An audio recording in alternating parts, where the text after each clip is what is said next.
Hey guys, Civilord here, back again with another action figure review. Today we'll be taking a look at the Batman, the animated series, Mr. Freeze, brought to us by the fine folks over at both McFarlane Toys and DC Direct. And for those of you unfamiliar, this is a Target exclusive line. This particular wave features good old Mr. Freeze here, the Scarecrow, who we'll be taking a look at tomorrow, as well as Batman and Robin, because of course it does. It also features a Build-A-Figure of the Condiment King, but I'm not sure if I'll get around to doing that because, well, can't find the Batman or the Robin anymore, surprisingly, but Mr. Freeze hung around and so did the Scarecrow, so I managed to pick them up. Very happy with these figures. I have a bunch from the DC Collectibles days when the plastic wasn't brittle as hell, so I'm very happy to be adding more to that collection. I wanted to pick this guy up when he came out initially, but I think it was in a box set with, I want to say, Bane, Killer Croc, Poison Ivy, and one of the cops from the series. Not Bullock or Gordon, but the female, I'm going to say Hispanic cop, but don't quote me on that. But either way, obviously that was a little bit too expensive for me, so I'm glad they put him out single-carded. So, with that being said, why don't we cut right to the chase and get into the meat and taters of this review and take a look-see at all Mr. Freeze has to offer in terms of accessories, starting off with the collectible trading card with artwork from the show. Makes sense. There's a bio on the back. Best Mr. Freeze story arc ever, in my opinion. Heart of Ice is his first appearance in the animated series. Highly recommend you watch that episode if you haven't already. It's fantastic. It takes a character who's kind of a goofball, not take him seriously character, and turn him into a Shakespearean tragedy, to quote the Nostalgia Critic. But speaking of which, why don't we actually take a look at his accessories. First and foremost, he's got a fist and a trigger hand, gun holding hand. Yes, he does come with a gun, believe it or not. But basically the reverse of what I have on him. He also has a pair of relaxed hands. Very nice.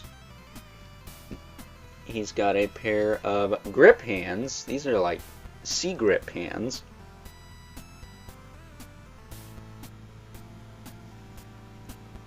And another pair of grip hands. Unfortunately, though, these look like they're made for the snow globe.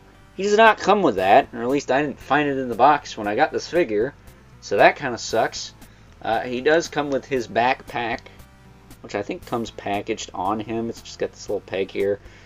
Be careful with this little piece on top. It's got some give to it, but I wouldn't push that. Feels like hard plastic. And then we have his gun. It's a freeze ray, which again has a little bit of give to it, but I wouldn't push too hard on it. So there you go. It also doesn't have the end hollowed out. Doesn't look like, so that's kind of weird. But that's your lot. Pretty decent spread. He comes with some parts for the Condiment King, but who cares? Probably not going to get to that on this channel anyways. Thing's a year old anyways. If you care that much, maybe I'll look into it. That said, his dome is removable, and I am glad there is no seam on it. So it doesn't matter what way you put it on. It's just the way it is. That said, is it supposed to be that freaking tall? It's kind of goofy like that, but that's accurate. It's accurate. Great head sculpt. Looks just like the cartoon. Oh, yes, I'd kill for that. Love that episode. As far as articulation goes, his head and neck is on, like, I think a double ball peg, if not a single. But you get some decent tilt out of it. Granted, you can't use most of this, but better than nothing, I suppose. And he will rotate. I will say, he does have a notch to let you know that when you turn it to the side and go to turn it back, it gives you a pretty good idea that, yeah, you're at the center of the, his head is centered and facing straight forward. That is awesome. Not a lot of figures do that. Putting his dome back on. His shoulders will go out to the side, back down. They will rotate up and down, kind of, sort of, hindered by these tube thingies. His elbows are very restricted. You're not going to get much out of those. They do have a hinge, but unless maybe you heat up this little piece here, it feels like a soft rubber piece that's glued on. You're not going to get a ton out of that either. It just kind of bends that far, and that's not much. Which, you know, kind of sucks, but whatever. It's understandable. His wrists will swivel and hinge. No appropriate hinge for holding weapons, though he doesn't really get the range for that. I will say these little ringlets here, being the things that the hands plug into, the hands are very easy to pop off on this guy. Unlike the Scarecrow, his hands are a little trickier to get off, but we'll talk about that in his video. As far as his waist goes, he does not have a waist cut. Never mind, I thought he did. But as far as his hips go, I guess moving on from that, he can do the splits. He doesn't have the gaping crotch pits Mattel used to put on the DC Classics figures, thankfully, but he does have a joint built similar to that. I think this whole animated line did. Had these T-jointed hips. So you're going to want to hold down on this to put the leg back down. The side's a little looser, so, you know, word of the wise, just be careful with it.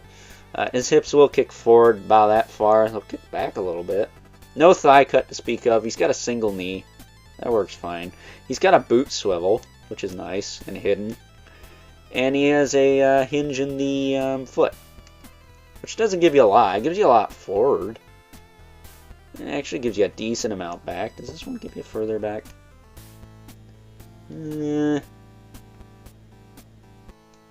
About the same, I guess. But no ankle rocker, as far as I can tell anyways. Even though it's cut to have one, kind of, sort of. Oh, no, it's not. There's no cut back here. Even though it feels like it might have one, it doesn't. You just get the boot swivel. And that kind of sucks, because it would have been nice to have a swivel in the knee, too. Just to compensate for not having that. The Scarecrow kind of does that, in a way. That's it. Why don't we actually put his backpack on? Just goes on this little hole in the back. Like so. Stays on there okay. I will say, this guy's taken a couple of shelf dives on me, but nothing feels like it's gotten scratched or damaged in doing so. And I will say, this freeze ray, why don't we show you how that goes in, because it's a little tricky. Gotta kind of slide his gun in like that, and because he doesn't hold it normally, you're really gonna bend the wrist inward to get it to look right, because it does look kind of weird. It sticks out is what I'm getting at. It just kind of, I don't know, it sits funny in his hand, but he does hold it.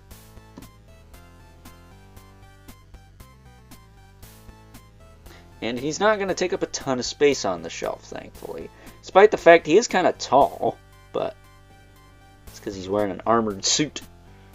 That said, here is the Scarecrow.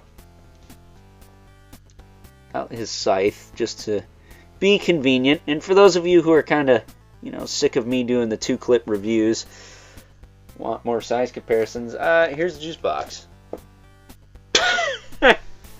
I mean, what level of comedy were you expecting on this channel? I hope it was nothing more poor. But, video brought to you by whatever the heck this is. It's good crap, that's what it is. But as you can see, he's a little taller than the Scarecrow, but Scarecrow does have a hunch. He does have a hat too, so I guess he's not that much shorter. That said, why don't we bring in our 2 regulars. The Mythic Legion's Brother Mandibolith. Right there. As you can see, this is like a true 6-inch line. He is not even going to be close to Mythic Legions, or, of course, the infamous 11 Spawn, who, as usual, towers over everyone, especially in this case, because, holy crap, he's being smothered by these two. So, with that being said, it's time now that we move right along and wrap things up with some final thoughts. Overall, and aside from the lack of an ankle rocker or added swivel in the legs, I have to say that despite the articulation limitations, good old Mr. Freeze here has I'm going to go out and say that this is one of the best Mr. Freeze figures we've ever gotten from any toy company that's ever made DC figures before. I love the ones McFarlane Toys has been doing in the DC Multiverse line, particularly the one based off this particular version, color-wise anyways.